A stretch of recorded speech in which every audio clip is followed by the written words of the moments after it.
कि गत्वा, दत्वा और नत्वा। पहले आप यहां आए, इसके लिए आपका स्वागत है, वंदन है, अभिनंदन है, स्वागत है। फिर दत्वा, कुछ न कुछ दो, क्या दें? अब यहां व्यासपीठ पे सब आ नहीं सकते, व्यासपीठ को हर व्यक्ति छू नहीं सकता।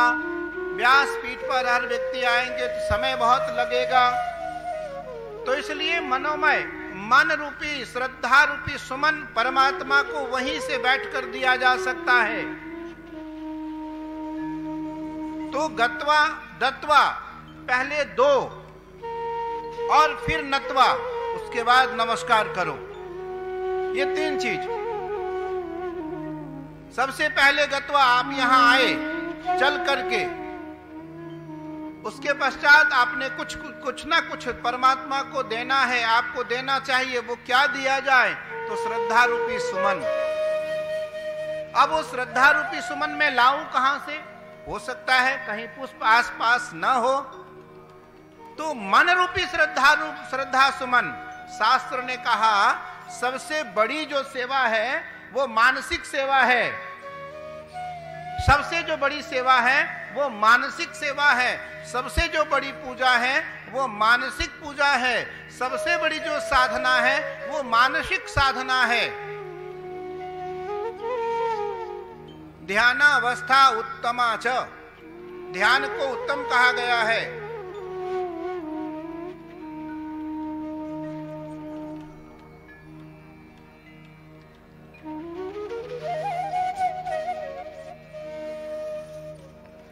देखो, मैंने एक पल ध्यान लगाया, तुरंत महादेव हमारे सामने आ गए। मुझे ये नहीं ध्यान रहा कि मैं पंडाल में बैठा हूं, मुझे लगा मेरे सामने मेरे महादेव हैं। ध्यानावस्था उत्तमाच, सबसे बड़ी अवस्था ध्यान की है। अब ध्यान कैसे लगेगा? जब आपके मन शांत होंगे। मन शांत कैसे होगा? मैंने कल कहा था, परसों भी कहा था कि निग्रह से, खींचने से और अभ्यास से।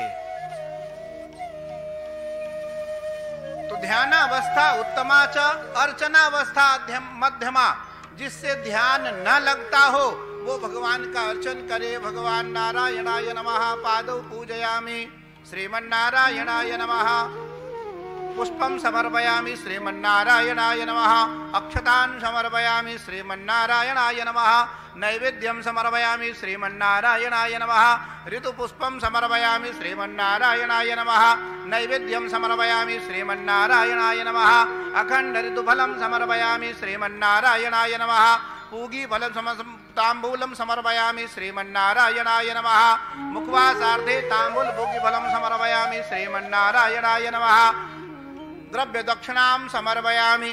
अब द्रव्य दक्षिणा भी नोट नहीं, कागज की नहीं, सिक्के की नहीं, गिलट की नहीं, वो हिरण्य, सोने की। हर व्यक्ति तो सोने का सिक्का भगवान को दे नहीं सकता।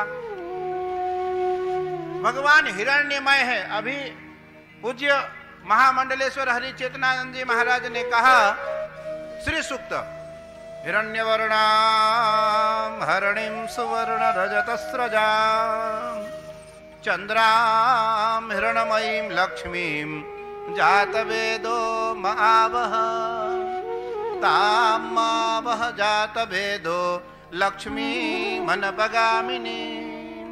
यस्यां हिरण्यं विन्देयं गामस्वं पुरुषानहम् अश्वपूर्वां रथमध्यां हस्तिनाद प्रबोधिनी श्रियं देवी मुपहये श्रीर्मां देवी जुखतां।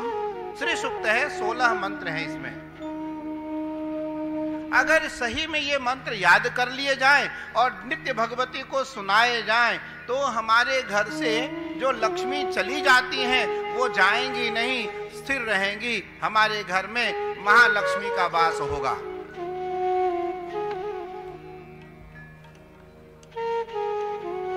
मध्यमा अवस्था अर्चना, जो अर्चन है वो मध्यमा अवस्था है। और जिसका मन पूजन में भी न लगे वो तीर्थावस्था जो तीसरा अवस्था है वो तीर्थ है। अधमा अवस्था तीर्थोपी, जो अधम है वो तीर्थ के लिए चला जाए, तीर्थ में जाए। और तीर्थ की यात्रा में जैसे आप हरिद्वार आए तो आप कोई अपनी सुविधा लेकर मत आओ, यहां केवल बाबा बंसी वाले के सहारे आओ। यहां आपको खाना, रहना, पीना, भजन करना, श्रवण करना, यज्ञ करना, सब सेवा है। कहीं कोई शुल्क नहीं है। कोई शुल्क है? कोई शुल्क नहीं है। कोई रसीद काटी जाती है यहां? कोई रसीद नहीं है, कोई चंदा नहीं है, ना कोई एंट्री फीस है, ना कोई एग्जिट फीस है, ना आने का कोई फीस है, ना जाने का कोई फीस है। यहां आओ भी फ्री, खाओ भी फ्री, रहो भी फ्री, भजन भी करो फ्री। और जब जाओ तो अगर किराया कम पड़े तो मुख्य यजमान से किराया भी ले जाओ, वो भी फ्री है।